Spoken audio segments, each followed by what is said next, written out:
Hello दोस्तों, आज की कहानी का नाम है ज़हर। हाल ही में नैना का विवाह हुआ था और उसने अपने पति और ससुराल वालों के साथ एक जॉइंट फैमिली में रहना शुरू कर दिया था।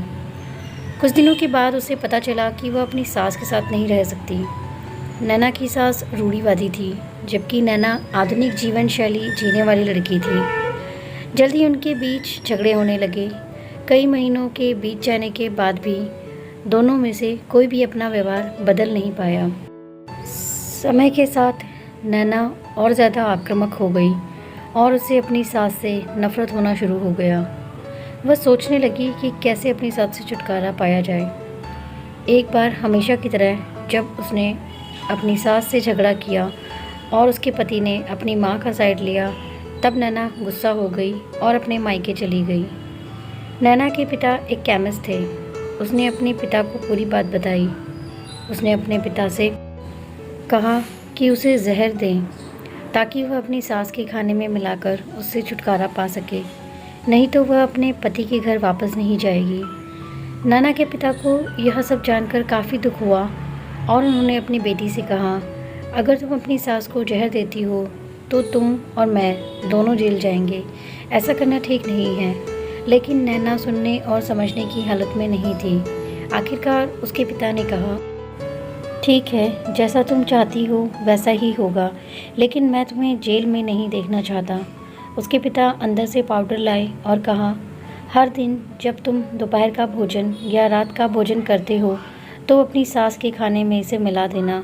इससे धीरे धीरे कुछ महीनों में वो मर जाएगी और लोग सोचेंगे कि वह प्राकृतिक रूप से मरी है। उन्होंने यह भी कहा, क्योंकि किसी को भी तुम पर शक नहीं होना चाहिए, इसीलिए आज से तुम अपनी सास के साथ नहीं लड़ोगी, बल्कि तुम उनकी देखभाल करोगी। भले ही वो कुछ भी कहें, तुम गुस्से से बात नहीं करोगी और हमेशा शांत रहोगी। नैना सहमत हो गई और अपने ससुराल वापस आ गई और अपने पिता की सलाह के अनुसार उसने अपनी सास के खाने में पाउडर मिक्स करना शुरू कर दिया और बड़े ही प्यार के साथ बात करना शुरू कर दिया। समय बीतने के साथ साथ नैना की सास का नेचर भी बदलना शुरू हो गया, क्योंकि नैना अब अपनी सास की बहुत देखभाल करने लगी थी। इसीलिए उसकी सास भी उसके प्रति विनम्र होने लगी और प्यार से बात करने लगी। 5 महीने बीत गए और नैना खाने में पाउडर मिक्स कर रही थी, लेकिन अब घर का वातावरण बदल गया। कोई झगड़े नहीं थे, दोनों एक दूसरे की तारीफ़ करते। अब ऐसा लगता था मानो दोनों का रिश्ता माँ और बेटी का रिश्ता हो। अब नैना को चिंता होने लगी कि पाउडर की वजह से उसकी सास जल्द ही मर सकती है।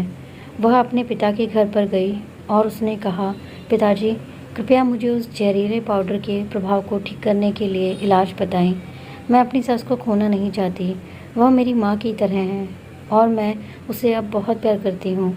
उसके पिता मुस्कुराए और कहा, कौन सा जहर? मैंने तुम्हें बस एक स्वीटनर दिया था।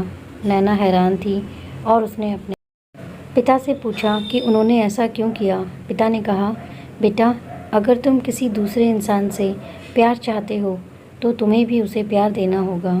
रिश्ते एक गाड़ी की तरह होते हैं और हम उन पर लगे पहियों की तरह। जब तक सभी पहिए ठीक से आगे नहीं बढ़ेंगे तब तक गाड़ी ठीक से नहीं चल सकती। इसी बात का एहसास दिलाने के लिए मैंने ऐसा किया और तुम्हें अपनी सास के प्रति नम्र रहने को कहा। तुम्हारी अच्छाई देखकर उन्होंने भी अपने आप को बदला और तुम्हें समझना शुरू किया। तुम दोनों ने एक दूसरे के लिए अपने आप को बदला। यही कारण है कि तुम अपनी सास के लिए आज मेरे पास भागते हुए आई हो।